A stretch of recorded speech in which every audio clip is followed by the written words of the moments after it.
he was on the radar. I haven't looked at that yet, but I haven't seen it either. Oh, hey, nah, fuck that. Before we start, did any of you, according to this, you can watch it on. It's on the free movie watch site right there, first thing.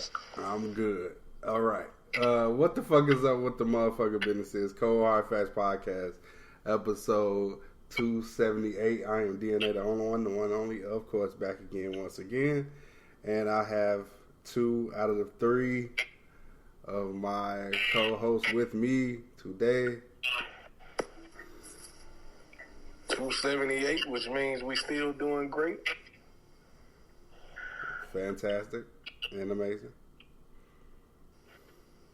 Shit, remember to press play whether you're early or you're late.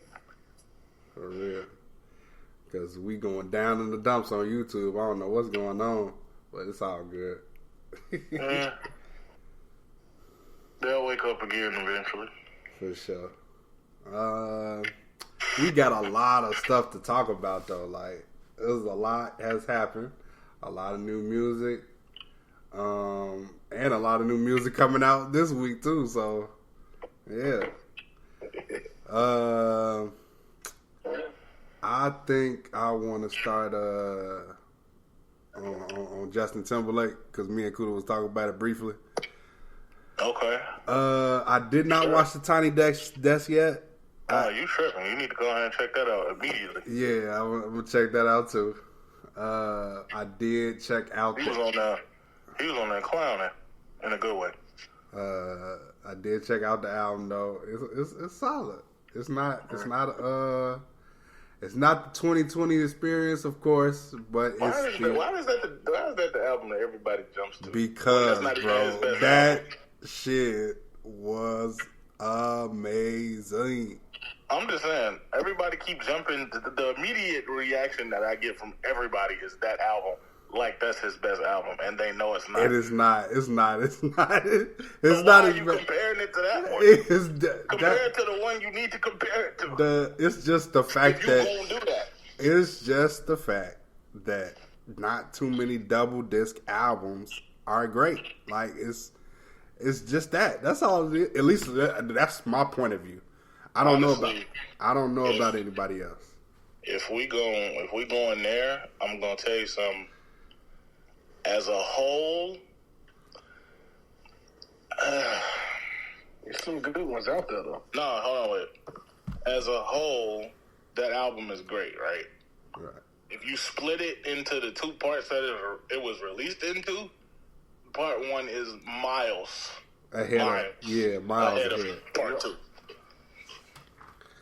Which is fucking crazy. And it's only crazy because even they said, like, Timbaland said that it was a bunch of, like, songs that didn't make the cut of the first album plus new stuff that they recorded. All right. Now, some of it don't sound like that, but back to the task at hand. My favorite song is Technicolor. Really? Yes. That's my favorite. Bro, it's like anytime Timbaland and Justin get together and do like a 7-8 minute song, bro, it's like undeniably good to me. That's just how it is. Mirror was 8 minutes, bro. I love it. I thought that was 9 minutes. Either way, it was long as shit, and I still love it. How you feel about the NSYNC feature? It was solid. You asking me or him? Oh, both. Oh, okay. It was solid. I thought that song was really good, considering the fact that when it was announced that they were, back in the studio together last year for that Trolls movie that Justin Timberlake did, I heard that song. It was cool. You know what I'm saying? But this song is really like the true progression of them as a group. Even though they're technically not back together, they you can tell that song is like a natural progression of where you'd think 40 and 50-year-old them would be at this point. I saw a video. The quality wasn't bad considering it was cell phone, but I saw a video of them performing at one of Justin's pop-up shows in Los Angeles. And they did that song. And the one thing that you can tell almost immediately from the minute they started performing is that having not performed together in years, they all still, like, compliment each other so well. So that's what makes that song even better. As far as the album itself, I thoroughly enjoyed it. I knew I was because I'm a fan, but personal favorites, No Angels, Technicolor, Drown, Infinity Sex, Sanctified. I'm at work and What Lovers Do comes on. And I'm like, is this the same shit? And I said that not because it sounds so drastically different, but it's like, that's not the type of song I was expecting either of them to put on this type of record. So it was like, wow. Like, I've been saying he need to go full R&B and make a full R&B album and not just do a pop album, but for some reason he hasn't done it yet. Don't know why. But I like the whole thing, though, man. I don't think I have a least favorite song as of right now. Oh, it's pretty good. Did y'all, after watching the Tiny Desk, and then you going back re-listening to it, like, did your ears, like, re-listening to it, like, did it change your opinion a little bit? No. Only because I think he only did one song. No, was it one song or two songs from the album? Yeah. I think he did one. I think he did one. It was Selfish, I believe. Yeah, Selfish. A lot of people didn't like that record for the single. They didn't say the record was bad. They just didn't think it should have been the single. Which I did agree on, because it's kind of like, if you want to make a single to get people talking about your album, I would have put out one of the higher tempo tracks first. Personally, I'm not saying that, he hasn't put out slow songs before and they haven't been massive successes, but as a first single, I'd have put out something a little bit more high tempo. Yeah. But no, I didn't change my opinion on the album. Yeah, I think it, after watching the Tiny Desk and hearing them older songs and then re-listening to this, I kind of feel like he put Future Sex, Love Sounds, and then 2020 Experience. I think he kind of meshed the sounds of both of them albums. I'm sure he did. Yeah, kind of like put it all in this one. Yeah, that's what I kind of figured he would do personally, only because I was having a conversation with DNA up there, and I was saying how his last album was very experimental in a lot of ways, because he was experimenting with types of music that he had never done before on wax, like country music and folk music, shit like that. And for some of his fans, it was a little jarring, because it's like you expect a R&B pop sounding album, and that's what you get, but you also get something else. Him and Pharrell was in the studio experimenting with sounds. Some of it worked out well, some of it didn't. I still like the album a lot, but I see why people don't.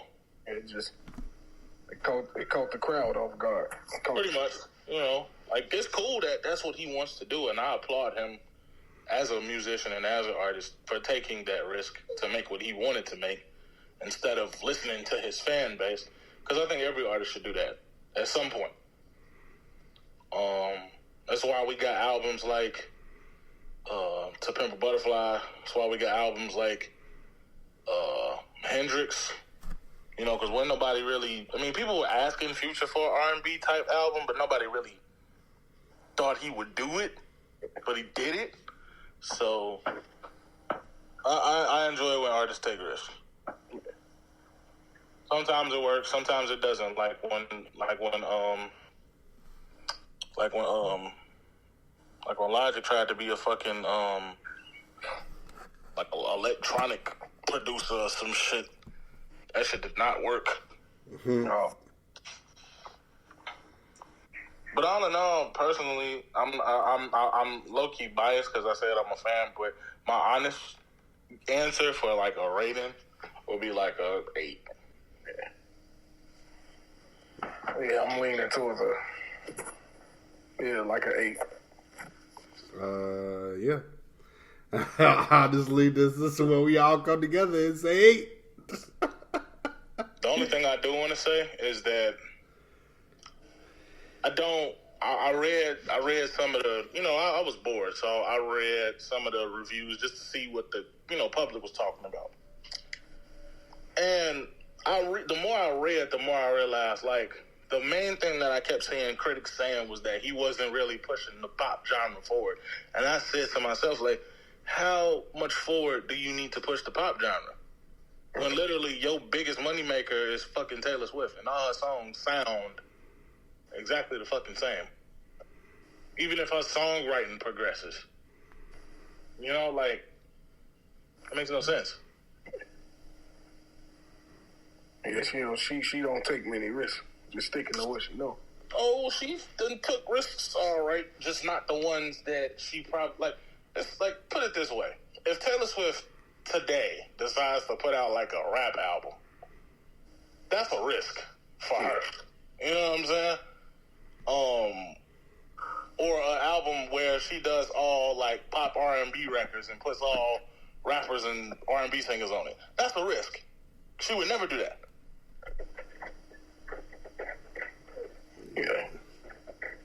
But, yeah, I think people still want,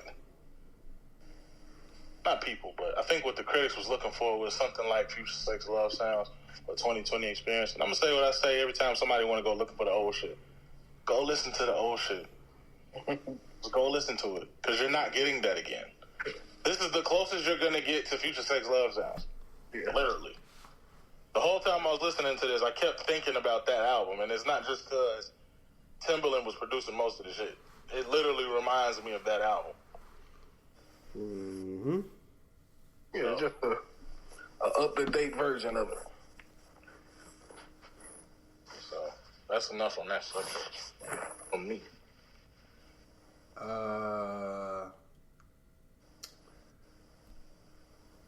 Chief Keef had dropped. I didn't listen to it. I ain't gonna lie to you. I didn't listen to it. Yeah.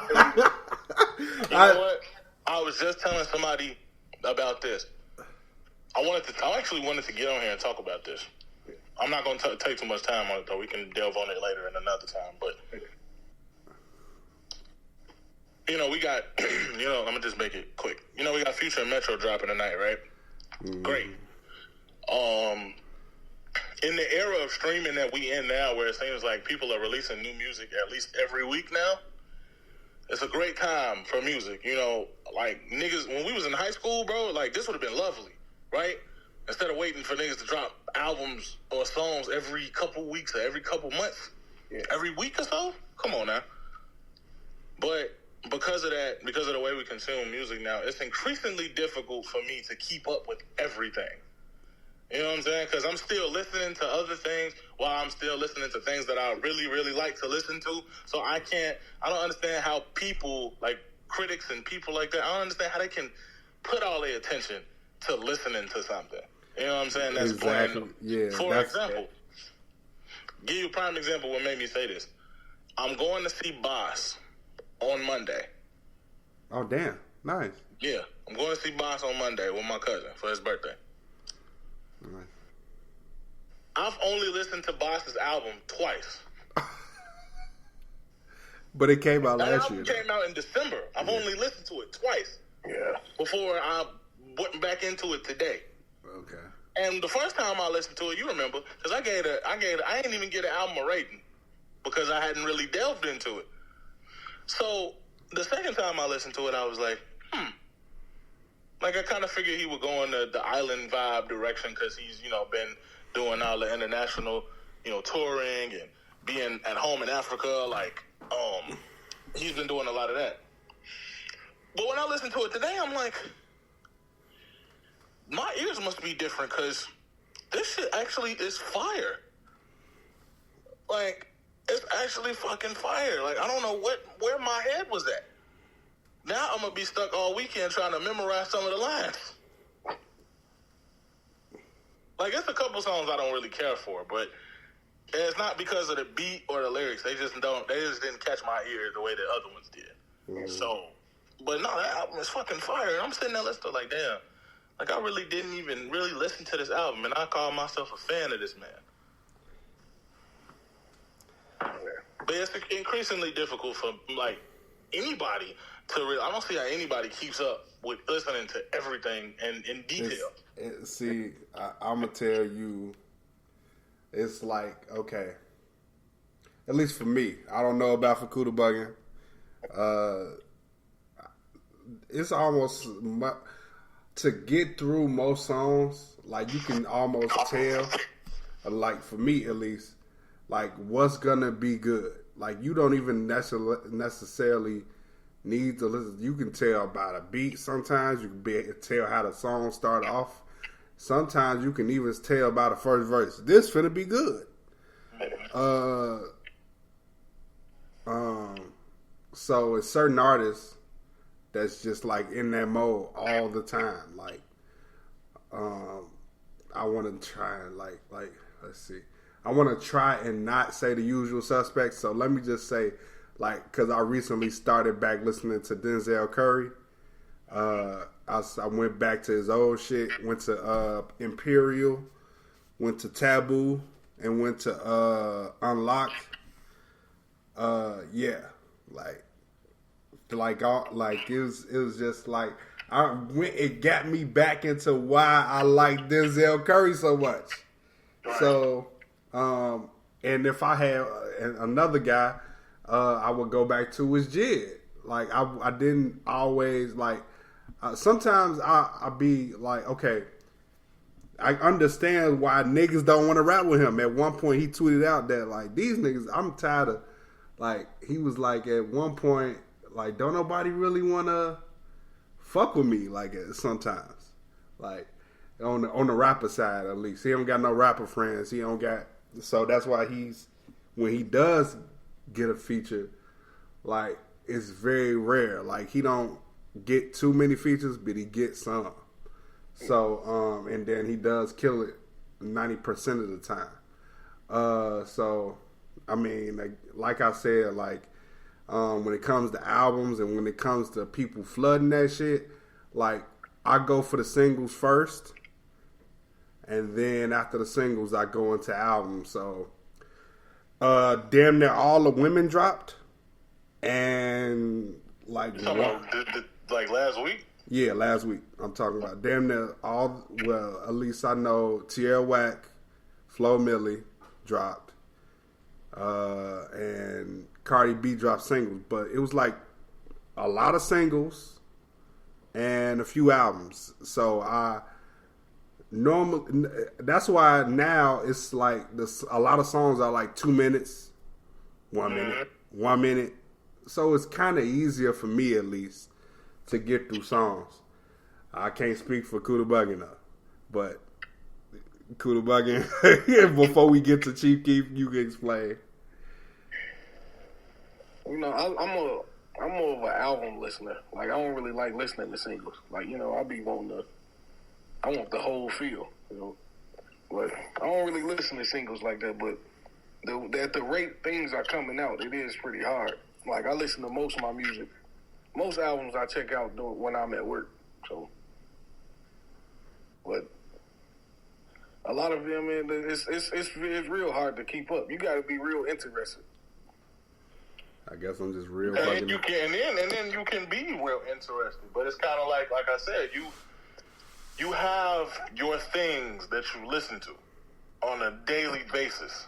Right. You know, you might have 1 or 2 or 3 key artists that you listen to a day, right? or you might be going back to something that you've been wanting to listen to, but you haven't listened to because, you know, you've been listening to it's really hard to delve away from your preference when something Yeah, because it's like... Because you be having, you know how you get used to something, and then something else drop, and you be like, oh, I gotta listen to that. Yeah. And you start to listen to it, and your ears ain't prepped for what you're hearing because of what you usually be listening to. Not saying that it's like, you know, you don't love what you're hearing. It's just like, it's kind of like my experience when the off-season first came out. So when the off-season first came out, when I was listening to it, I'm like, what the fuck is this shit? Like, maybe I need to cut it off and come back to this tomorrow because I'm not really feeling it right now. Yeah, this is the night it dropped. My mind was not in the place to be digesting a new J. Cole album. I admit that. It wasn't. Yeah. But I'm like, maybe it's just like me. I know it's me. Like, let me get away from it and come back to it tomorrow. See what happens. Sometimes you can listen to something based off of your mood sometimes, you know? Exactly. I don't think I was in the best mood at that time. I think if I'm not mistaken, I think my ex had just pissed me off. I think. So I probably wasn't in the best headspace to listen to it. Right. So, yeah. Chief Keef, Dirty Nachos, him and Mike Will. I want to go first because I know Cooler Bucket got some shit he want to say. So because this is his guy. He I get why he takes so long, but at the same time, like, because it's like he don't like to be outside. He's one of those guys where he don't like to be outside. A la me, a la John sometimes, but we do go outside. Yeah. But like, he just don't like to be outside. He Batman for real. You talking about Keef? Yeah. Yeah, no, he's not really an outside guy. So, which is interesting. Yeah, so that's why I'm like, I kind of wish he didn't take so long. He's got some shit on here. But see, like, I guess I've grown out of Chief Keef. I like at least, let's see. I guess, let's see. I'm not going to lie to you. Not going to cap. Let me go to Dirty Nacho. What the fuck is Dirty Nacho? I skipped past it that fast. What the fuck is Dirty Nachos? Yeah, that shit was cool. I like 2 Times. Of course, I like the Dirty Nachos, and I like Doja. Doja was short as hell. He cut that shit off, and I was mad. That seemed like a sample or something. Right, yeah. So I was mad at him. Like, I'm glad that Mike Will for cutting that shit off. So that shit got to be coming soon, like later on this year. I need Doja, Mike Will. I need that shit because that shit sound fire. I keep listening. Wordplay on that. Yeah, like it's like I was listening to that shit like all the time, and I'm mad it's so damn short. I'm mad he cut it off, but it's an actual mixtape, and it's also a good. Like, I'm glad to see that shit. He also got with Trapaholics. Trapaholics, real trap shit. You know, I love that shit. It brought me back to the. Like it's like it got me back to how in high school that's all I listened to was Waka Flocka Waka Flocka Waka. Like that shit was like, oh my god, it made it feel like 2012 for a minute. Yeah, man, that shit was good. But overall, it was solid enough. It was a 7 for me, but I only like about 3 songs on the whole thing. I only say it's a 7. Because it took, first off, he took too damn long to release a project. And secondly, it's mainly because I'm just like over Chief Keef as an artist. Now, he could bring me back. If he come back again in the same year, then he could bring me back. He could bring me back. But kind of over Sosa right now. Like, Almighty Soul still might be coming on. Yeah, maybe, possibly. No, it ain't. No, it ain't. That shit changed release date 7 times. And I only know that because one of my homegirls from one of the old jobs is probably the biggest Chief Keef fan that I know. So she was checking religiously for this nigga to drop this shit. And every time the album date changed, she would say, he changed the date again. And then the last time he changed it, she said, you know what, I'm just convinced at this point the shit ain't coming out. And I was like, duh, motherfucker. You know, it could be a little sad. I get it. But I haven't heard it yet. My relationship with Keef has always been murky, and I'm not saying like a bad murky. It's just like how I remember the day I was introduced to him. I was sitting in fucking Saturday school, and this nigga who didn't even go to Simeon was sitting in the classroom in Saturday school. Young nigga, he had to be like 16 or younger, because I wasn't shit but like 17, 18 years old. But I go, who is this nigga? He said, you ain't never heard no Chief Keef? I literally said out loud, who the fuck is Chief Keef? Mm. Like, who the fuck is that? He like, yeah, he from hell. He raw. Like, he really raw. Like, oh my God, let me hear it. The song he was listening to, I think, was Bang. Yeah. I'm like, what the fuck is this?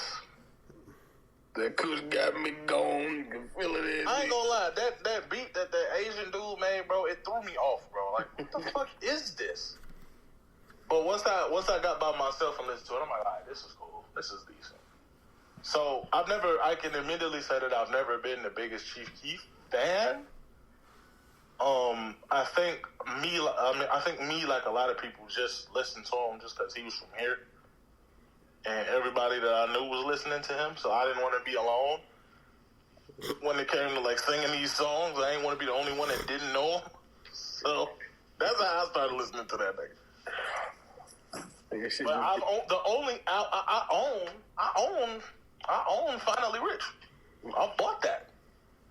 But admittedly, the only other Chief Keef thing I've ever listened to, other than, I think, the loose singles here and there, is probably Bang 3. That's probably the last thing I listened to. That was years ago. I listen to 4 now. And I know you listen to that. I remember you listening to that.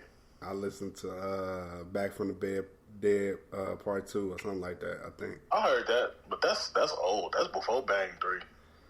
I remember when 4 of them came out, we recorded the podcast at your whole house.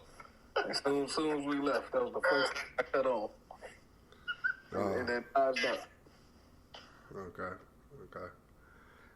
Well, yeah, Dirty Nachos, what you think, man? I think it's a 9, yo. This shit hard.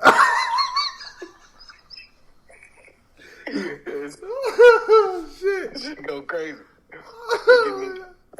This shit give me hype, man. Feel like 2012 every time. Oh my God. I knew that shit. I knew it. Cut this on before work. You know what I mean? Cut this on before work. You gonna go on that hype. You know what I mean? Funny. Shit, he even hit you with an old block ad lib in this shit. And one of them songs. Oh yeah, he did. Mike. Yeah. Shout out to Sosa, man. I'm glad he's back, man. We need more Sosa, bro. We need more Sosa. I'm going to receiving them. I'm taking over their speakers. We gonna cut that Dirk off. And we gonna put this Dirty Nachos on. That's all they listen to back there is Dirk? That's all they listen to, bro. That's it? That's literally it. I find that hard to believe. Yeah, that's all they listen to is Dirk.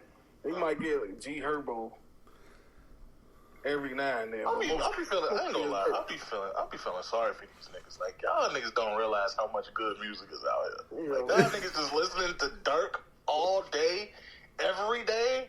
All day, man. Like, all day? Like, I knew, like, okay, let me not say that just because I know for a fact that there have been days where I listen to one artist like all day, but every day, like, no, I gotta have some variety. You niggas listening to Dirk every single day? Every day. How old are these? They gotta be some young niggas for real. Like, young niggas. Yeah, these early 20 niggas. Mm-hmm. Man, them the niggas that don't listen to shit else, but the shit that, I ain't gonna say they don't listen to shit else but Chicago artists, but all the rappers you listen to sound the same?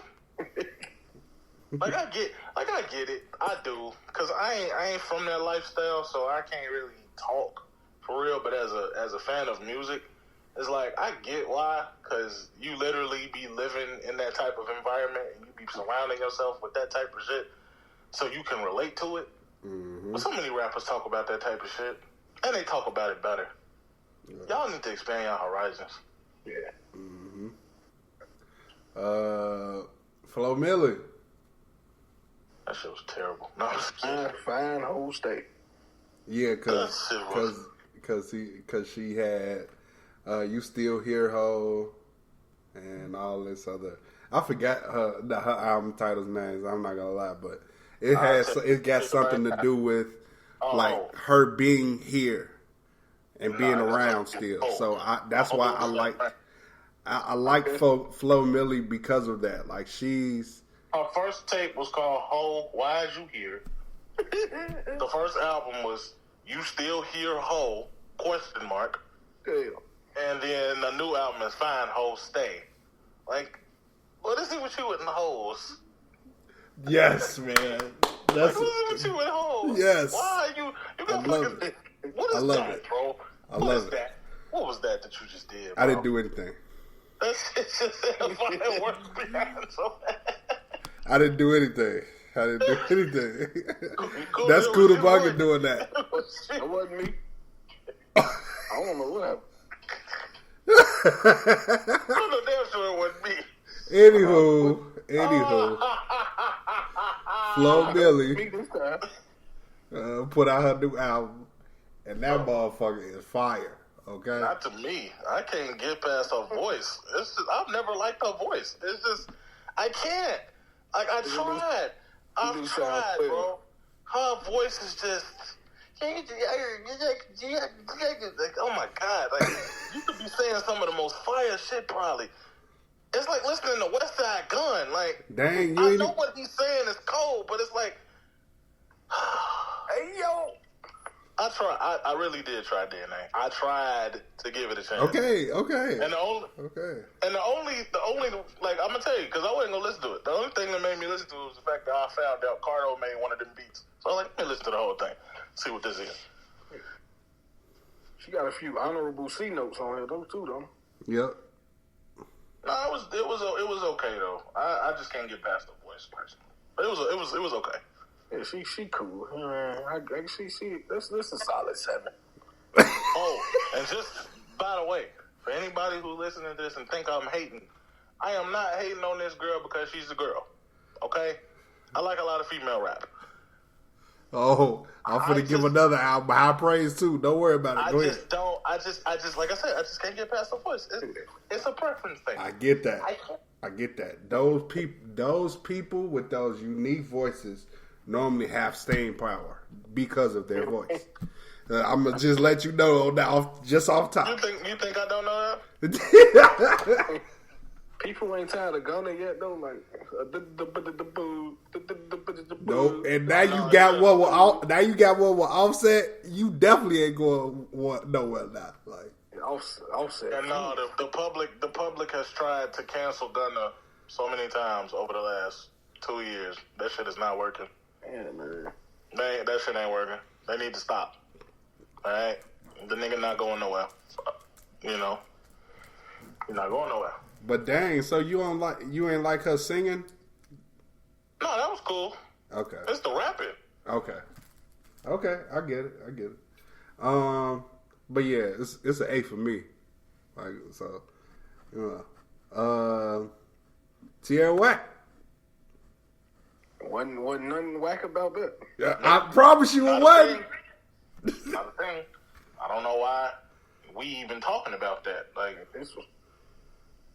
We slid on this. Man. We know what whack be doing. See, like, that's what make her so great. You got a name that's like, like, what's whack about you? Nothing. That's crazy. That's crazy that that's her first album though. Like, I don't consider that her first. She's been out so long. I don't consider that her first album though. Like, she said out loud that was is her first album. Yeah. Like, I think that's fucking crazy.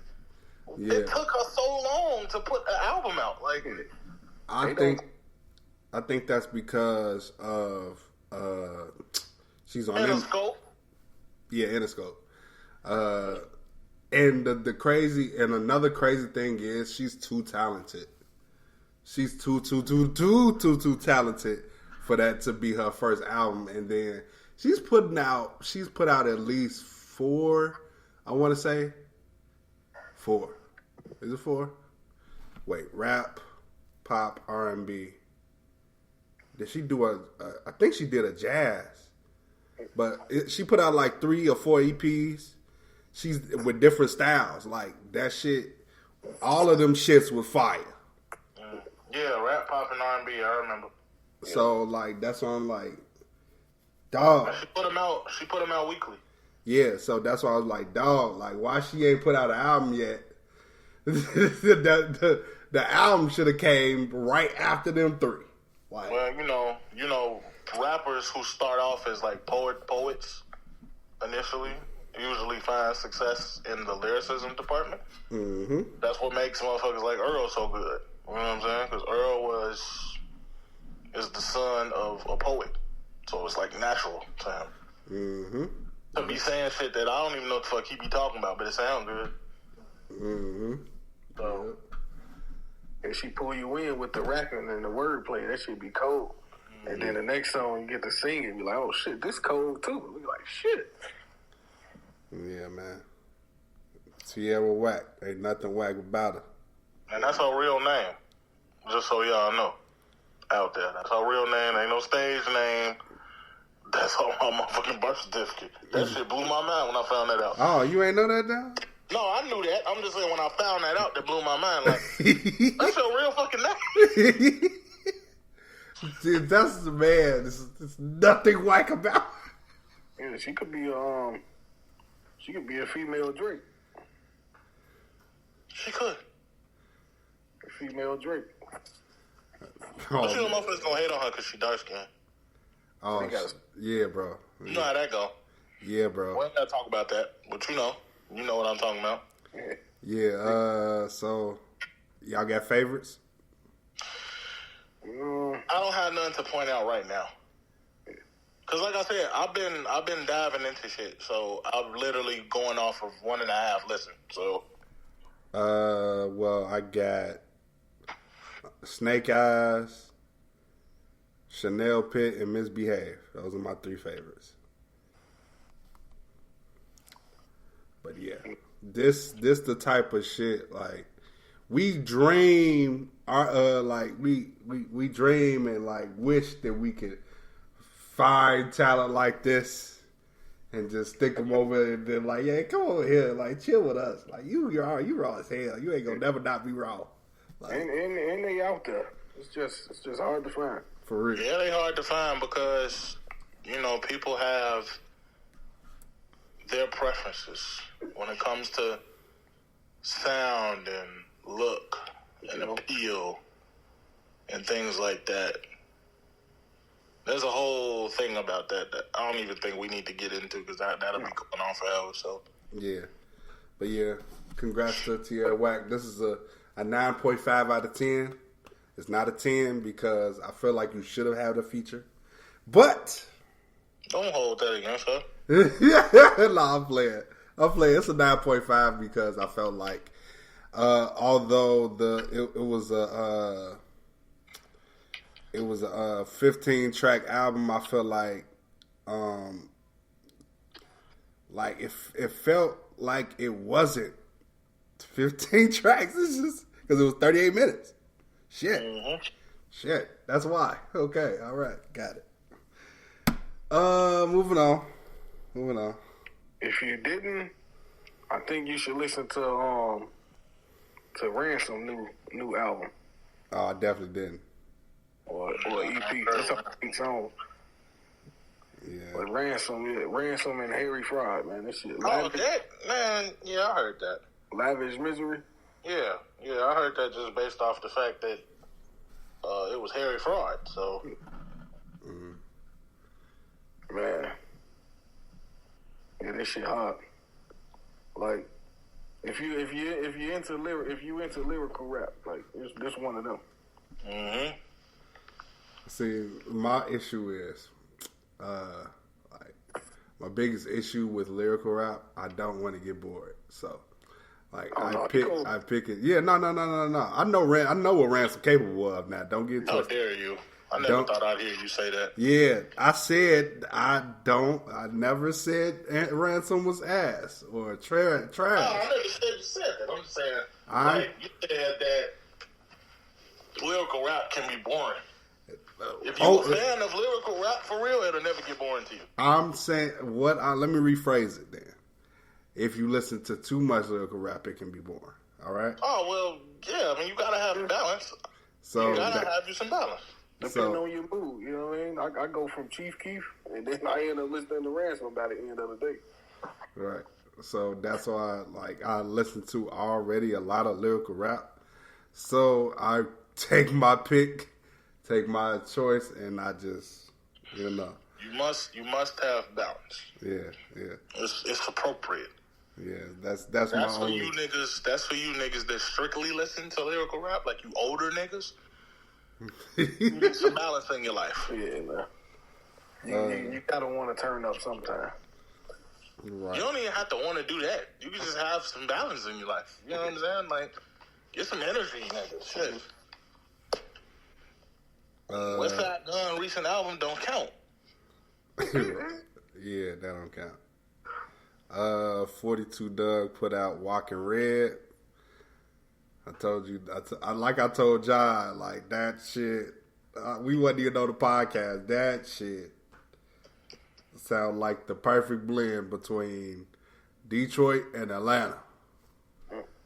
Like, beat-wise. And, like... I'm going to check that out tonight, because I haven't heard it yet. Like, it's for the car. Just know it's for the car. It is for the car. And then it's also my morning mood music. I gotta have, like, that's like the first cup of coffee in the morning. I'm probably gonna have to start listening to rap music on the way to work again, because I'll be going to work like, right. Damn, what did you listen to, like, in high school when you first that was different. I was a different person back then. Okay, see, I always listen to something. I was listening to shit like Flocka in the morning. Like, that should never change, bro. You gotta listen to shit funny. You gotta listen to stuff that hype you up in the morning. I'm talking about old Flocka. I'm talking about with the gunshots in the background, and start the beat 3-4 times type shit. That's what I'm saying, bro. You gotta listen to something that's gonna lift you up. Like, I don't know. I really don't know where that. I think it was just it came with age. Like, I think I just was like, I don't need all that energy in the morning. Why not? Like, I don't know. I really don't know. Like, I was just like, I need to change for a while. You know what I'm saying? Like this ain't nothing I need to listen to right now. I literally said that to myself out loud. Like, this ain't nothing I need to listen to right now. Like, I don't need this shit. It was working for me for a while, but I think since I started this new job, like, I really need to go back to listening to some shit before I go in there. I literally have an hour drive from the crib to the job, so I have to, like... Yeah, bro. You know what I'm saying? There you go. All right. What else tried? I told my dude to stop cutting off a Bobby head. What? What are you talking about? Chief Keef be having me bugging, man. I first started working. Oh. Okay.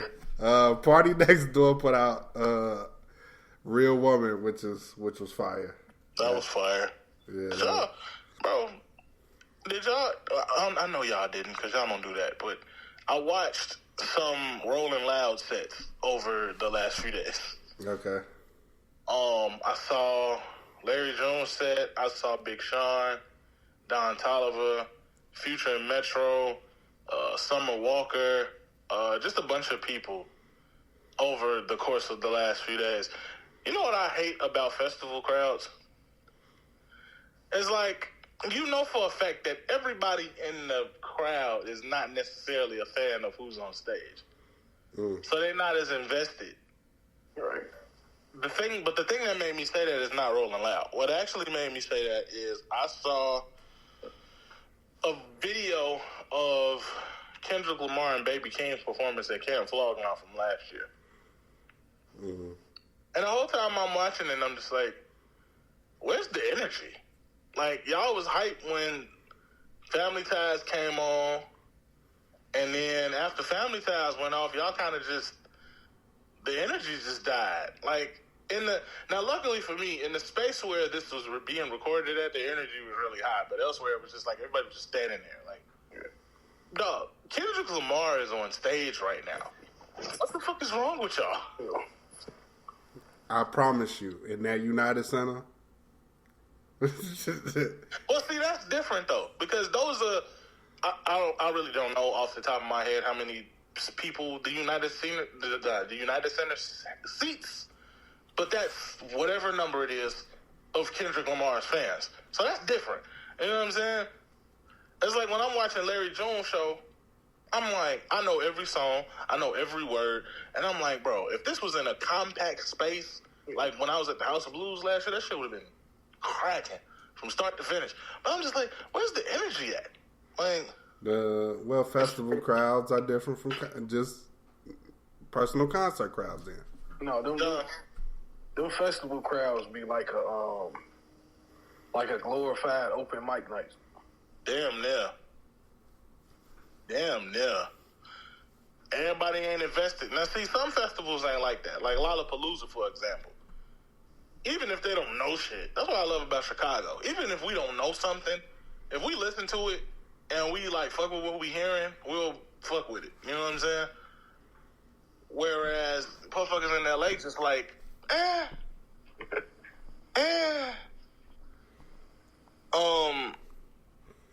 who else did that? Even when somebody like Don Toliver was on stage, even when somebody like Future was on stage and he bring out Travis Scott, like there are people in the crowd that are fucking turned. Then there are people just standing there. Like, dog, like, why you motherfuckers live and die. And I'm not saying that I don't, because I love Travis Scott. But you motherfuckers live and die by this man. How aren't y'all excited right now? Like, I don't want to hear that you're tired. I know you took more drugs before these motherfuckers came on stage. I know you consume more alcohol, so you ain't tired yet. And you know, like, American crowds, when it comes to, like, events, like sports events or music events, any type of events, like, American crowds, like, we kind of... They don't go for the fucking game or whatever. They go for the experience. Yeah. Like, we kind of spoiled. Like, when you watch things, when people be overseas and shit, like performances or whatever, overseas. They be lit. Yeah, they be. The whole 3-4 hour show, they be turned. Whole show. Crowd ain't stop moving. I think America, we just a little spoiled. Like, we see motherfuckers all the time type shit. Mm-hmm. Speaking of festivals, for those who are interested, Lollapalooza has announced their lineup for this year. And the sale went up today, didn't it? I think it's tomorrow. Oh, okay. Well, either way, that shit's going to sell in like 2 minutes. No, it's not, because Lollapalooza didn't sell out last year till like the last minute. Because it's a festival. You don't know how many people going to be there. So, you know, they could still give you a general admission ticket and you just be in there and you might end up in the back of the crowd somewhere. You know what I'm saying? I would hate that personally. But I wouldn't, honestly, if I were to go to one of these festivals, I wouldn't want to be in the front because it'll take me the longest to get home. And I wouldn't want to be in the back either because I ain't experiencing shit. So it's like a love-hate relationship. But, yeah, they announced their lineup. They haven't announced who's performing on what day. But so far, the headliners for Lollapalooza are SZA, Tyler, the Creator, Blink-182. I don't know if y'all know who that is, but that's a rock group. Travis Barker's the drummer. The Killers, Future and Metro. That's just to name a few. Who else is performing?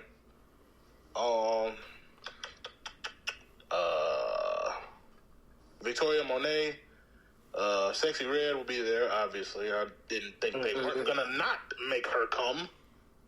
No pun intended. Killer Mike, Vince Staples, Sir, Tizo Touchdown, Kenny Beats will be there. Nice. V's will be there. I think that's all the rap and R&B I see. Yeah, because it ain't too many. You know, Lala's really for like indie artists. Yeah. And they have the headliners just to put, get tickets sales. So I'll probably, depending on what day Tyler or Future performs, I'll probably will be there whatever day that is or whatever days that is. Yeah. I just hope that they don't do like last year where Kendrick and Baby Keem were here and they had them scheduled on a day where there was no rap the entire fucking day. Damn. Like, no, I don't even know who any of these people are. Like, I'm just gonna be there until nighttime. Cause they gonna go last. So I hope that they have at least have Killer Mike and like Tyler perform on the same day, or Future and Ben Staples perform on the same day. So I have a reason to go and be there all day. I doubt they will, but go ahead. I doubt it too, but we'll see. They'll probably announce the official lineup around the beginning of summer. Right. So I'm not 100% sure if they announced the date to this, but if y'all two care, Trippie Redd and Machine Gun Kelly got a project coming. So they've done at least about 6 songs together already in total. So, if we got to review it, I'll listen to it. If not, I'm good. I think it should be good, seeing as their their styles can mesh well together, but like they can epically fail because of they can have too many songs, and because Trippie is known for doing dumb shit like that. But Machine Gun Kelly really doesn't do that, and he also crossed over the Rock, so it's a possibility that it could be good. So that's the only reason why I informed you. If y'all informed you of it, I think y'all should take a listen, because I will take a listen off the strength of Machine Gun Kelly crossed over. He is still a good rapper. And Trippie Redd. That's it. Literally. That's it. But yes, I don't think it's a date for that. Yet anyway. So yeah, stay tuned pretty much. Might delete this later. Volume 2. J. Cole. Who want to go first on this? You. This next project gonna be a masterpiece. Feel like. I'm guessing when so. When the shoes come out. You That's funny. what I want to know. You funny as hell. That's what I want to know. When them shoes come out. Will I get my jumper back? He been teasing them shoes since 2022. Oh, damn. When them shoes come out. That's what I want to know. They got to be coming out this year, otherwise he wouldn't have put them in there. You're right. And also... I also just learned that he split from Puma. I didn't know that. Dreamer is an independent brand now. I did not know that. Damn. Yeah, I just learned that 2 days ago. That's crazy. What now? That's crazy. Which makes sense, because those shoes don't look like no Pumas I ever seen, so it makes sense. Yeah, them actually cool.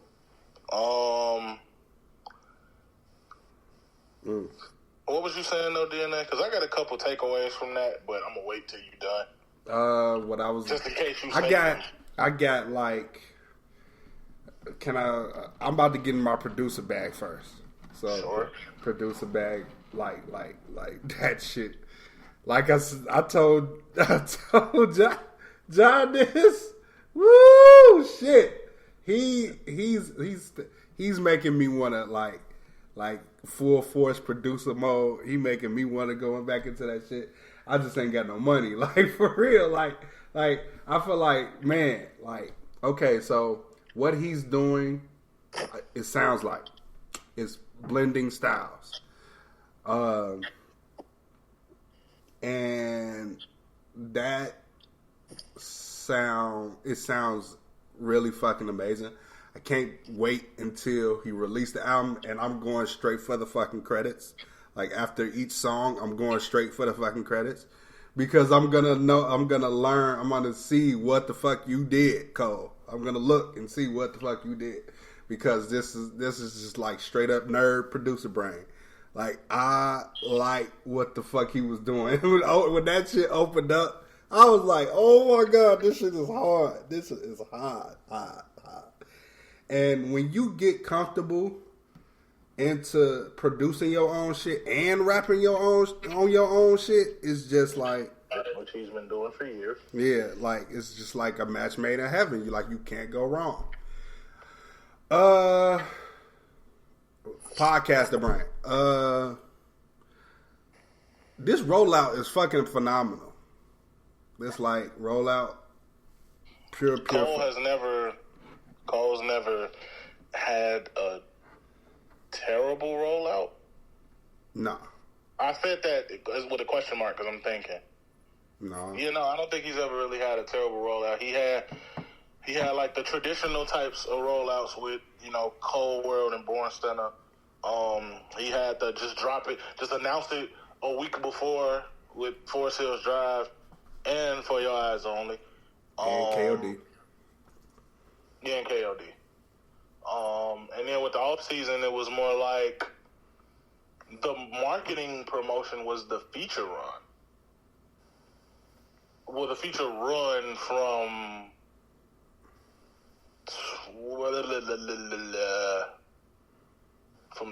no, I can't even say it was the feature run because by the time the off season had come out, he hadn't been on that many features. If anything, yeah, the way he's marketing this album is very, very masterful just because of all the features he's done to show us that he ain't sleeping on the rhyming. The Might Delete latest to show us that he's getting back into producing his own records after focusing on just the rapping for the last few years.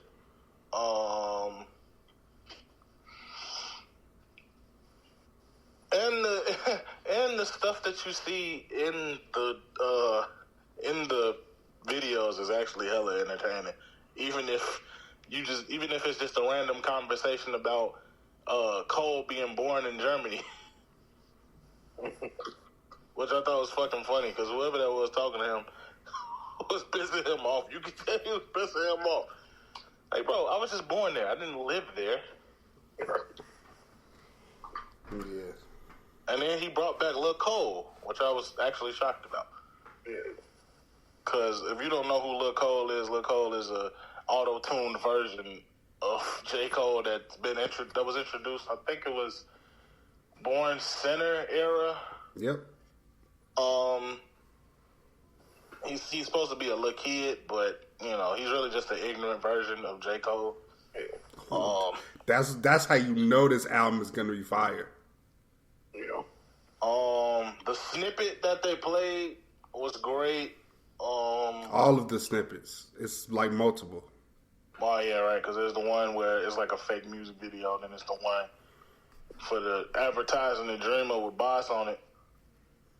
I hope that all the shit that he's playing is making the album. Or at least coming out. I don't want him putting all this in here and then not putting none of it on the album. I want that conductor. I know for sure that the snippet from the first one is definitely making the album. You can't not put that on there. Right. But I don't know about that Boss song. That Boss song might not make it. I don't know. Let's get that conductor. need that conductor, Cole. The way that I feel about that beat, like the beat was great, but it's just like I don't know. It's kind of like imagine if you when you listen to For All the Dogs, right, and then 8 a.m. in Charlotte come on, Yeah. it literally kind of like stops the momentum of the album in a way because it's like all these songs sound this way, right? And then he goes straight in the bar and niggas up, and it's just like, whoa. Like, this is way out of left field. Like, now you want to rap again? Like it's a great song. Don't get me wrong. It's a great song. It's just where it's placed in the album is funny to me. So I hope if he does put that on there, it's placed in a way that meshes well with the rest of what's going on. Okay. Did anybody call that number? Nah. Because I did. Wow. When you call the number, there's a snippet of I don't know if it's a poem or if it's a verse from Gucci. But, yeah. Okay. It was interesting. I'm like, Gucci? Like, is Gucci going to be on the album or something? Bro, that's like... That's He's what I literally like. If you call the number and you got Gucci Mane on your, because at first I didn't know who it was. I'm like, who the fuck is this? And then he started saying some shit. I'm like, is that Gucci? Because at first I thought it was Cole, but pitched down. And then the more I heard it, I'm like, wait a minute, I know that accent. Like that's fucking Gucci. I gotta call the number again to see what he said again. But it was like, wait a minute, are you trying to tell me he gonna be on the album or something? Bro, like, okay. It's like a ton of... You can also text that number. I think it probably will update you with stuff about, like, the Dreamer shows and probably the album plans, maybe, in the future. Did you also text it? I did. Okay. Would you like to screen share the text message? Well, I mean, sure. It wasn't much, but... Hold on, let me find it first. But extra info to keep you interested. Yeah, bro. Like me and John go the extra mile. He goes the extra mile. I don't go the extra mile. Yeah. So yeah, I didn't hear. Yo, it's cold. Gonna text y'all when I got something new for y'all. Okay. Yeah, that's cool. Yeah, that's cool. That's cool. See, you dumb motherfuckers out here. I'm talking to the independent artists. You dumb motherfuckers. It's easy to promote your music. You just got to figure out how to. It's easy. Don't get fucking lazy. Stop being fucking lazy. It's easy to fucking promote your music. If you want to do it, you can. I'm pretty sure he did all this shit himself. So, he has the money and the resources. But you can figure out ways to promote your music that don't cost a whole lot also. So, that's it. But, Kuda Buggy, your thoughts on the Might Delete Later? Volume 2? Cool. What you say? What? Oh, he went away.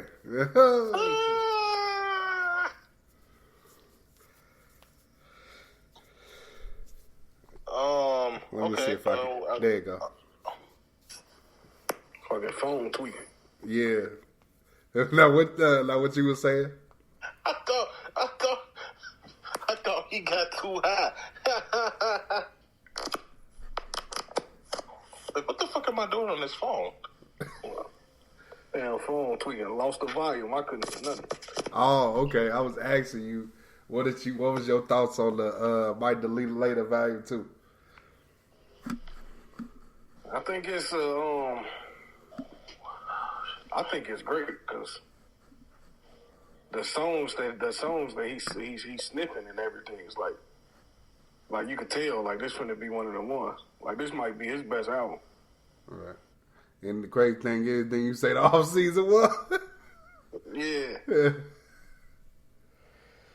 Yeah. I'm starting to like For Your Eyes Only more. There you go. There you go, sir.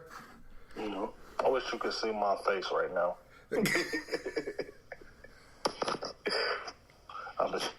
I've been telling you niggas for years. See, I've been telling you niggas for years. I want to also discuss something because Cole mentioned something that I knew about for years. So a long ass time ago, I also mentioned this on the podcast a long ass time ago. Searching the archives, people. I don't feel like searching on the archives, but I just know. How you gonna tell them search the archives, but you won't do it? I'm not gonna. Example. Anywho, I'm gonna give a brief example of what is based upon. So Eve, a long ass time ago, was on a podcast. I don't remember the name of the podcast. I just know he was on there by himself without Cole. And he discussed that Cole had bought his masters. And he he did say that in that song. Yes, and he also did recently just say he did, but this information already came out way before he said it in bars. So that is like a 2-part speculation Easter egg in my head that maybe possibly this song is old. Maybe possibly. That's only, I'm only saying the song is maybe possibly old because Eve said it a couple years ago before the off season even came out. This is like after literally right after KOD. Well, so go ahead. There's something else he said in that I don't know if you peeped. I'm sure you did because I know you. But he said that he has had 6 iterations of this album. Yep. And that also... We know he's been working on this album since before KOD came out. So... Around the same time as For Your Eyes Only, he's been working on this. So he said 6 iterations of his album. Which I thought was... Which shows me how much he's been working. And it also is very interesting because it's like, how do you decide? I mean, obviously, you don't really like. How do you decide what goes on the album? Because like, we could probably be hearing shit from that was recorded in like 2018 or 17 or 16 or 15.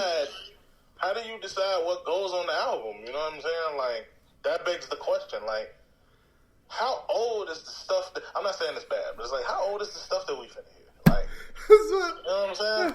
Okay, I'm finna get... You had 6 iterations of this album, meaning you had a set idea of what you wanted to do, and then something else popped in your head, or you got inspiration from somewhere, and it's like, all right, nah, we ain't gonna do that. So it gotta be a deluxe edition as well. Nah, he ain't gonna do it. He ain't not the type. I don't know what you're doing.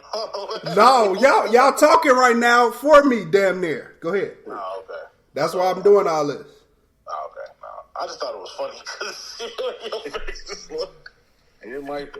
I don't know, man. It's 8 years. That's a long time. I mean, it ain't unheard of for rappers to do that, or artists to do that. It's not unheard of for artists to use old lyrics. It's not unheard of for producers to use old beats. I'm trying to think of an example. There's like a big prime example. Oh, shit. Tyler, the Creator. He does it all the fucking time. Like, he was rapping on, like, okay, for example, the Wolf album. The majority of that shit was recorded before Goblin came out. So...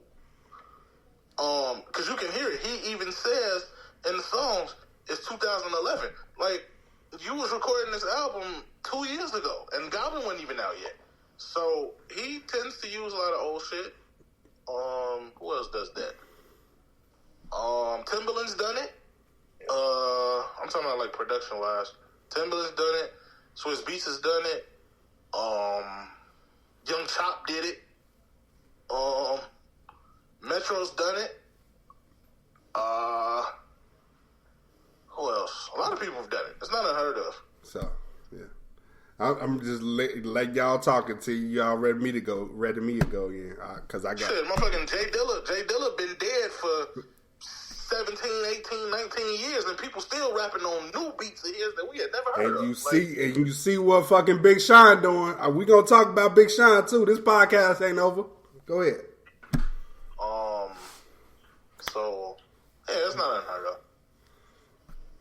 of. So, that gets me back to, since I done gave y'all producer brain, I done gave y'all podcaster brain, I'm gonna give y'all artist brain. Now, artist brain. In the artist brain, yes, I was an artist at some point. I'm pretty sure all them damn mixtapes is gone off, because the most of them was on Dat Piff. Them motherfucking mixtapes is gone now, probably. I don't know. Whatever, don't matter. You ain't got the files to your own shit. Yeah, they on my old computer. I still got my old computer, but I'm just damn. Let me talk. What you? So like a lot of shit that I've recorded, at least I don't know about anybody else. A lot of shit that I've recorded, I've probably held on to for now. How long I've been retired? Like since 2018. So yeah, that old, people. Yeah, still got old shit. I got old Side of Mule shit. I got old Kuda Buggin shit. I probably still we still got beats that me and Kuda Buggin still ain't used yet. That's not out to the public yet. That's why I don't know about on Spotify. I used to look on Spotify a lot. I know still the best song is something I produce. So, I'm just saying that. I ain't that's all I'm doing is saying that. But long story short, like if you know what you making is timeless and never gonna get old, like you just gonna sit on it. You feel me? Just gonna sit on it. Sometimes artists do sit on shit.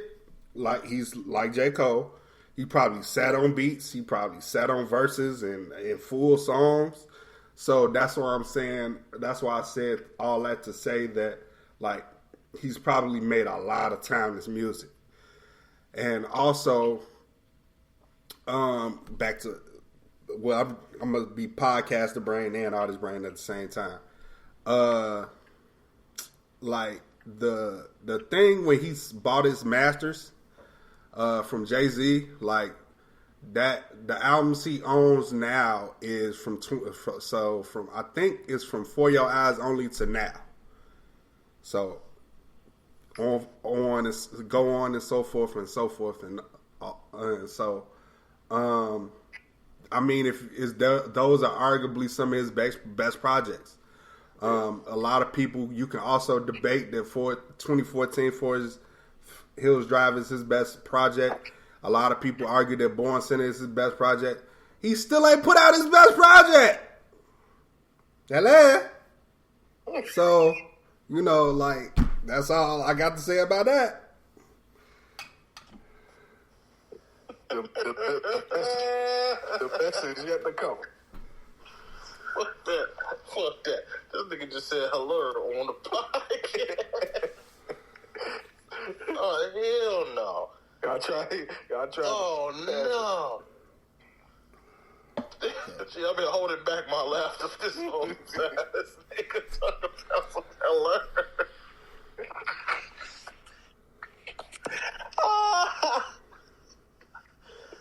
Oh, shit. Oh, no. Yeah. The best is yet to come, pretty much. That shit's funny. But I'm excited for what's next. I hope it's. I would hope he put it out before the summer get here. So that's the perfect time to put it out. Yeah. I don't think you're putting it out before Dreamville Fest, though. Unfortunately. Oh, of course not. That shit is in 2 weeks. Hell no. Yeah. And he's probably gonna Speaking of Dreamville Fest, did we talk about that? No, we did not. Oh, yes, we did. We did talk about it, just me and you, but we included Cool Bugging on it. Did we talk about the lineup? I don't think the lineup was out. Yeah. I think we did. Oh, we did? Did we? I can't remember, to be honest. No, I don't think we did. Let's talk about it now for a second. So the lineup came out, I want to say a week or two ago. I find it interesting that Ari Lennox is not on the lineup. But I also don't find it shocking because of what she went through on Rod Wave's tour, which was fucking stupid. Yeah, that bad experience probably threw her off. Like, what's wrong with y'all, man? Like, probably need a little break. Yeah, she probably just need a break. But everybody else from Dreamville will be in attendance. Saturday, April 6th, Jid, Lil Yachty, Schoolboy Q, Sexy Red, Jeremiah, Earth Gang, Teaser Touchdown, Loot, Damani. Damani's performing. I thought that was a good look. I thought it was about time. Shit, he's damn near Gen Z J. Cole, so. Hello.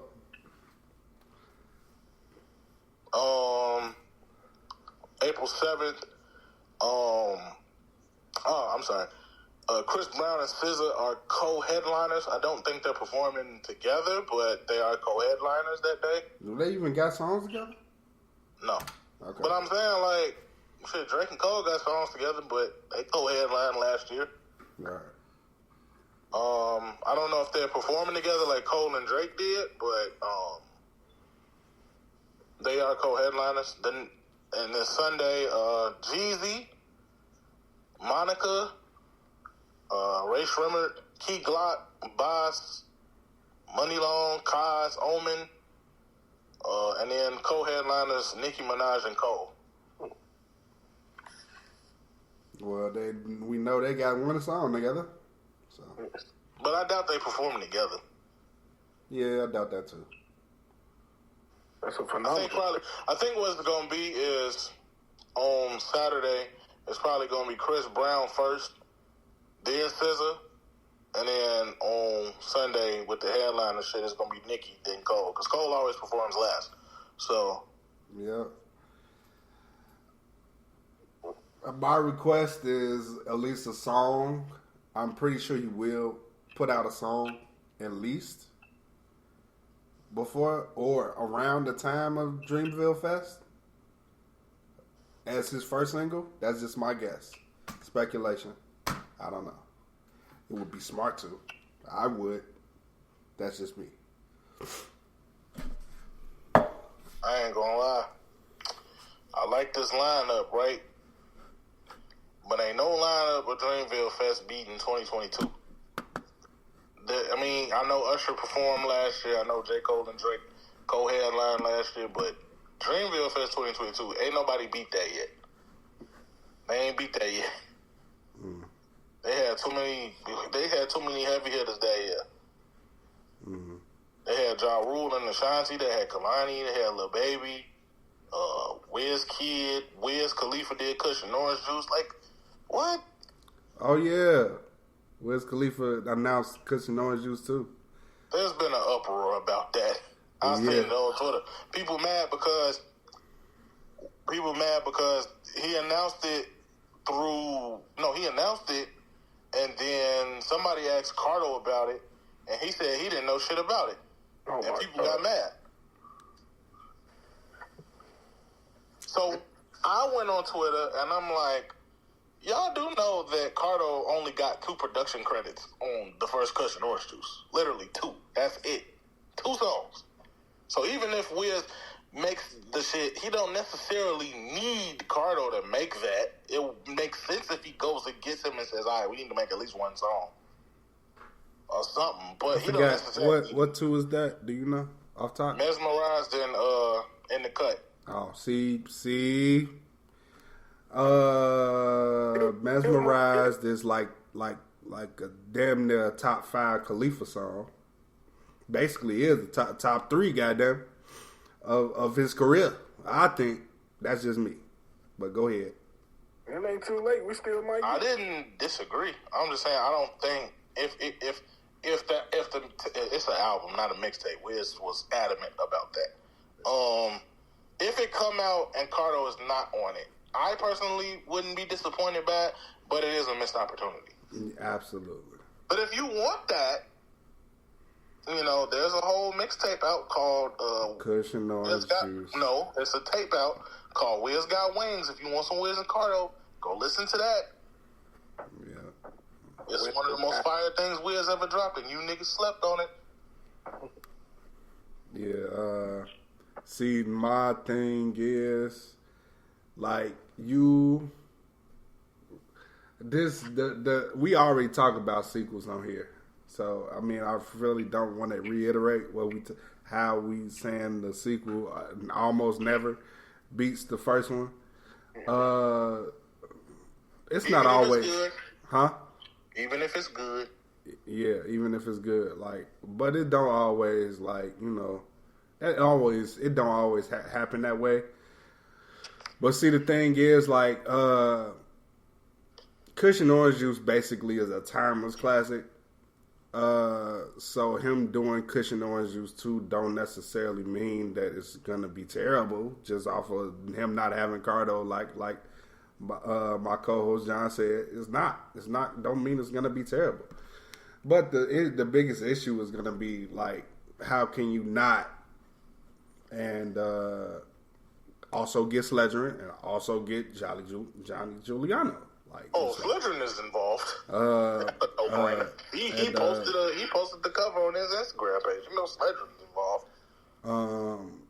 Big Crit has to be involved, I feel like, and Currency has to be involved, I feel like. It sounds like what you're asking for is a literal rehash of the first one. That's what it sounds like you're asking for.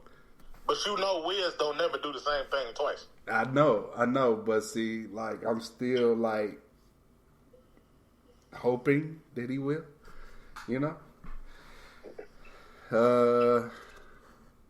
Let's talk about this Big Sean verse.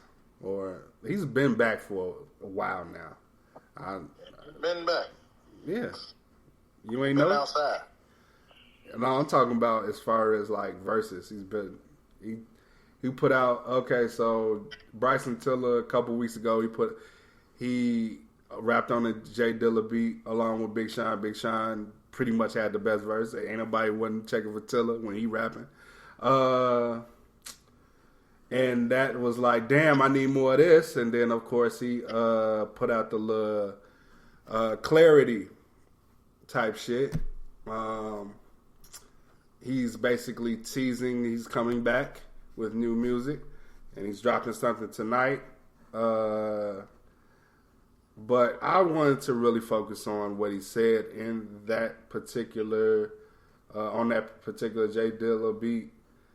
He said something. I put it in my story. Let me bring that up because I don't want to. But I said, I think where I lack the most as an artist is consistency. I just haven't had the energy to compete with enemies or your so-called bigger three. So, of course. You know what I find funny? All he doing is just proving what I said, right? I was gonna say, bro, I love Sean, bro, but he literally he just did that shit for attention. That particular bar was for attention. Like, those so-called big three. Nigga, shut up. I love you, bro, but shut up, bro. You ain't been in the... Everybody always says that there are so many people, and before I get into it, I just want to say I'm not finna shit on Sean at all. There are so many people that say that he should be in the running with those guys. And he very should be, but the only reason he's not, it's his own fault. All right. It's his own fault, bro. It is his own fault because he wasn't... I ain't gonna say he wasn't consistent, but it's like when you come out and Big Jaw Folks is your mentor, and you come out with an album like Finally Famous as your first album. If you listen to Finally Famous today, bro, that shit doesn't age well at all. It don't. It literally sounds like a product of the time it came from. Like a lot of his music. For one second. I just want to say that's a cult classic among Sean fans. That's all I got to say about that. Go ahead. It's better than Detroit. No, I said cult classic among Sean fans. I never said nothing about Detroit. Go ahead. You talking about the album or the mixtape? I'm talking about the album. No, I ain't never heard that from nobody. I literally have never heard that from nobody. Well, I believe you, but I've never heard that. Okay. A lot of people would agree that it's damn near his weakest project. Damn near. And if it ain't that, it's Hall of Fame. You got some rapping on Hall of Fame, though. Exactly. So, you know what I'm saying? It's damn near his weakest project. And this is a fan talking. Like, so, I don't think... Like, personally, for me, Big Sean didn't hit his stride as a rapper till Dark Sky Paradise came out. Like, as far as mainstream goes. I knew he could rap. That ain't nothing. I'm talking about translating from being a mixtape-only artist to a mainstream artist. He ain't hit that stride till I Don't Fuck With You came out. And that song is simple as hell. But he didn't hit that stride till that came out. Then Paradise came right behind it. Nigga, please. Yeah. So, you know, but like I said, he can rap. He can definitely rap. It's just some of his... I think my biggest issue with him has always been beat selection. Like, especially with those first two albums. Like, bro, what is this? I'm going to let y'all in on a little secret. It's not even a secret, but y'all know that song, Beware? It was a big song for him, right? I can't stand that song. I cannot stand it. And it's just because of the beat. I don't care about what's being said. It's very catchy, but that beat is fucking annoying. Like, some of his beat selection is trash. Let's just be honest. I'm talking about in the early days. The first two albums. And sometimes he'll slip up and pick a trash beat. Like, they all, like, Dark Sky Paradise is a classic, front to back. There's nothing bad on that album at all. I kind of sort of feel that way about I Decided, but there's a couple beats on there that I'm like, nah, you didn't have to pick this. But for the most part, it's still a solid album. And even with Detroit, too, like, there's some beats on there that I'm just like, dog, what the hell, bro? Like, you rapping amazingly, but what is this beat? What is this? That's been my biggest issue with Sean the entire time, is his beat selection. He's who y'all thought Nas was when it came to beat selection. Because as a fan of Nas, other than, I think, Nostradamus and I Am, none of Nas's beat selection was ever trash. I don't know why y'all always used to say that. Yeah. Yeah, for the most part, like, yeah. But I'm glad he back out here rapping. I hope there's an album coming, because it's been too long.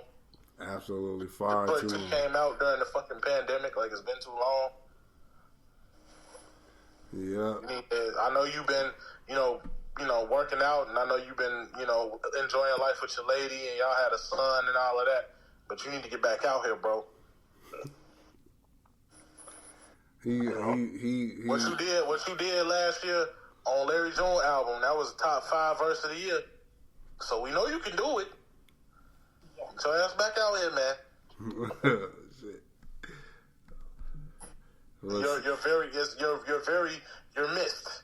But I hope that, you got your beat selection right this time. Yeah, man. Well, shit happens. You need to take some inspiration from your city's growing rap population. Because when he get on that type of shit, like, bro, look at this.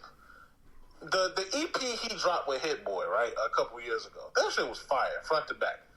You need to take a page out of that book. Yeah. Yeah, man. Detroit rappers, man, they punchlines be funny. Yeah, they funny as fuck.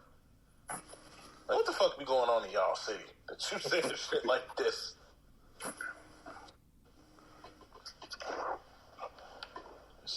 New music. Shit. Hold on. We got to do the new music before the show is over.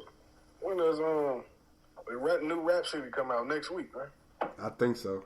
Either that or the week after. You heard what you heard what I said on last pod, nigga. You know what it is. You know what time it is. I told you. Hey, man, hold on, man. I know that's coming out. I'm talking about anything else. I'm talking about Kuda Bucket. He wasn't here, so I'm like, this Rhapsody time. That shit. This Rhapsody probably gonna be like the best female album of the year, probably. Speaking of Rhapsody, while I'm looking for what I'm looking for.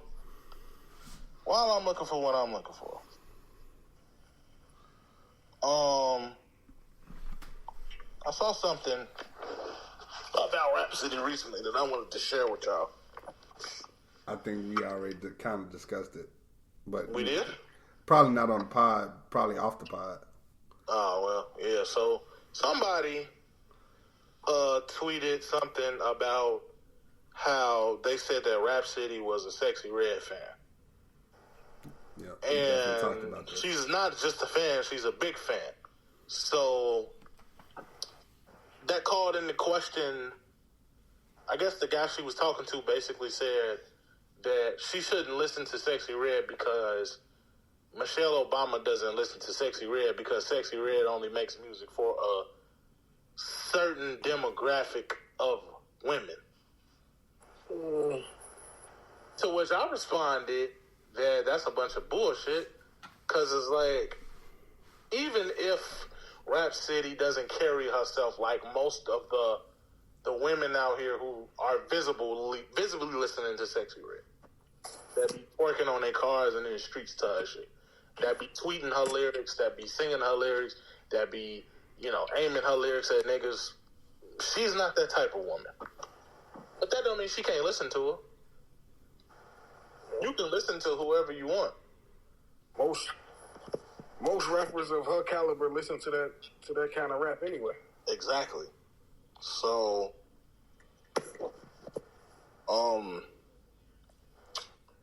I just thought that was a bunch of BS. Like, what you mean? Just Michelle Obama doesn't listen to it. How you know? Do you know that? You know. You don't know Do what you know that? I'm sure she knows who she is, at least. You'd be surprised what people listen to.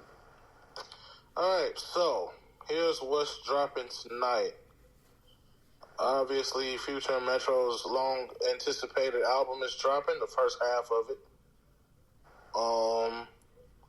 We got Big Sean dropping a song called Precision. Joyner Lucas is dropping an album.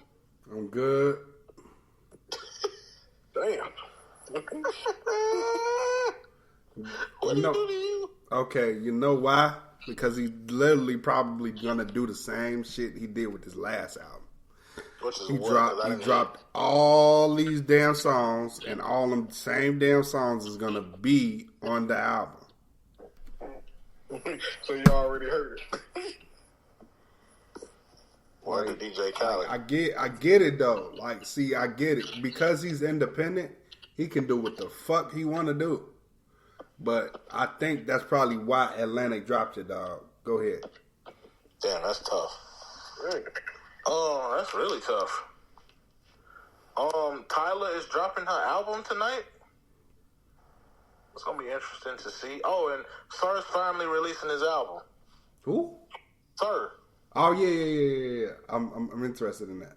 Yeah, I need to hear that. That single with Isaiah Rashad goes so crazy. I need to hear that. I did not hear that, but I'm gonna listen to it. You crazy as hell. What the hell is wrong with you? See, I know we just talked about this, but seriously, you didn't play on it at all? No. Oh my God. The only reason why is because I heard the very, very first song, and I was like, all right, I know what type of time Sir is gonna be on. I'm gonna just wait for the album now. That's just how I do with Sir. Like, it's like, and then also he was like super quiet.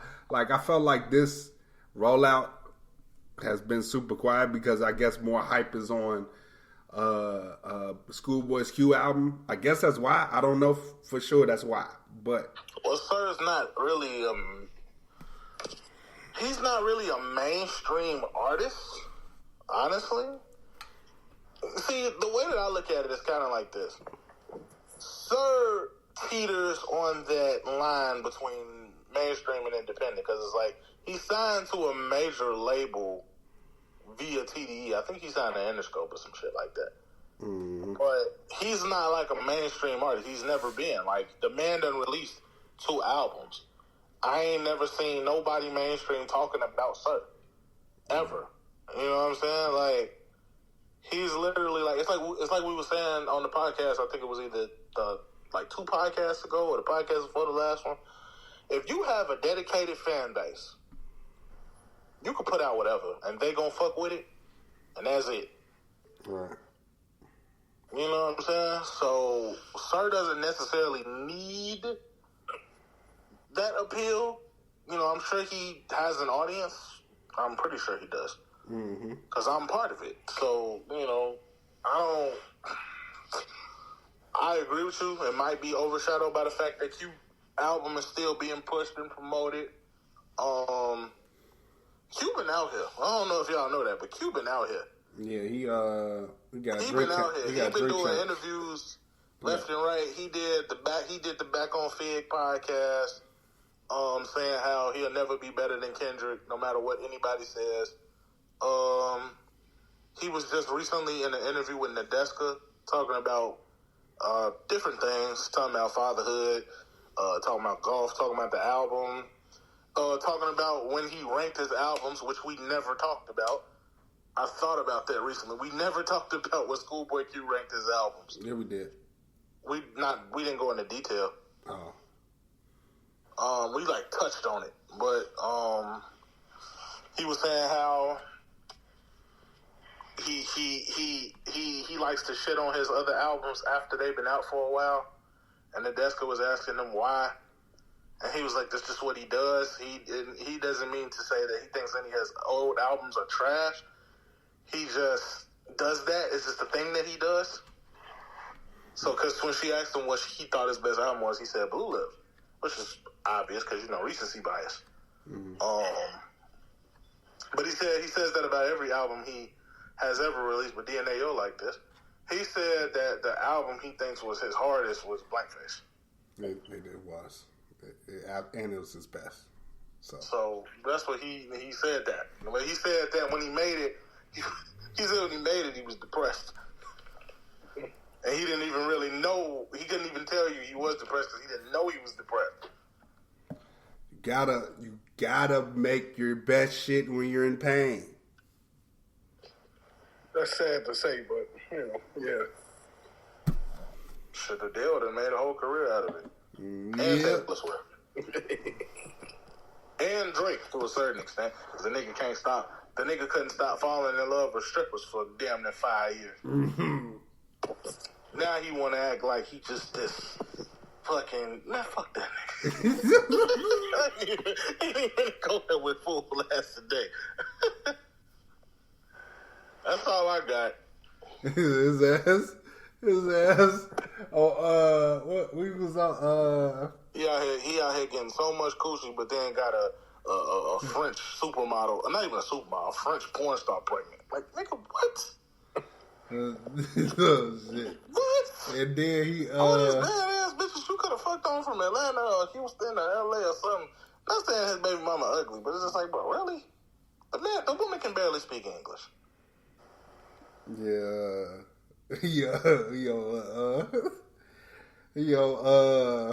On his album talking about, hey, Lee.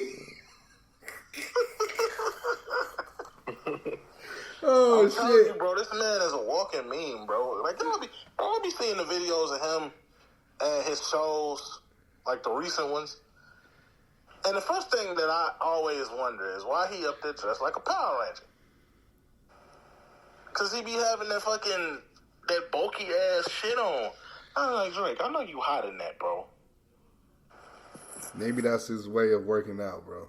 Like, I already know that you already out here dressing like Dipset never went out of style. Mm-hmm. With them big ass clothes he be wearing. Mm-hmm.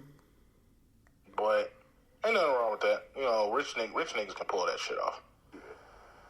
And this a Rihanna too. That shit was funny as hell. He did what? He was dissing Rihanna on the album too. I'm falling off. Yeah. I'm anti.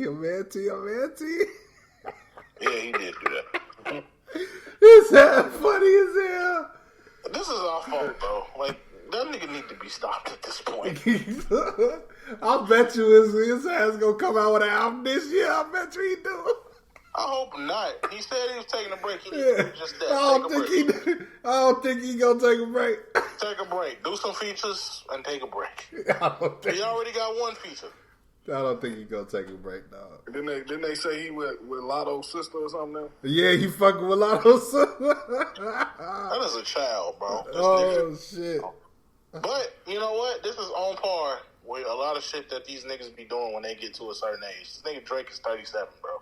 Oh, shit, man. Not only is he 37, but he outside like a motherfucker. He's literally the most popular rapper on the planet.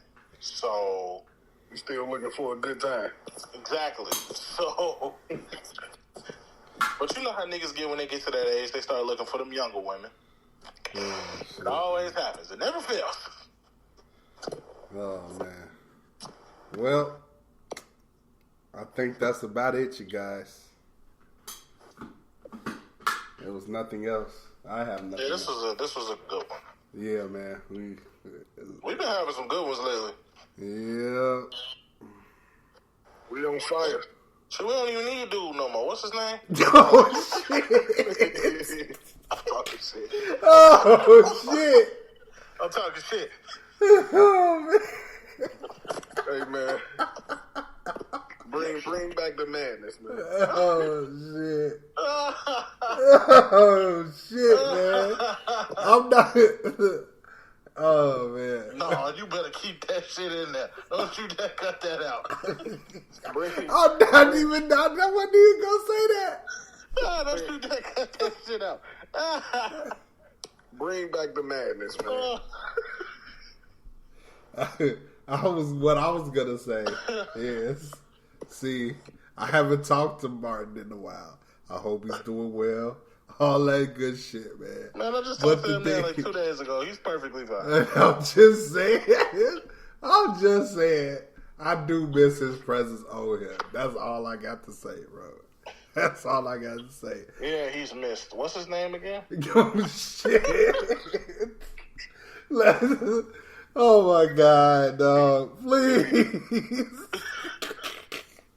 That shit was not even... What's that one guy's name used to be on this show a minute ago? Oh, I can't put my finger on it. Manson? Manson? Oh, my God, dog. You ain't gotta be like that. No, you just say you gotta be that extra. And March Madness just started. Like, we need the madness, man. I'm talking shit. That's my brother, and hopefully he'll be back soon. I'm in contact with him all the time, so he'll probably be back soon. Oh, man, dog. Oh, man. It's too hot to be laughing this hard. Anywho, we will be back next week. Deuces. Oh.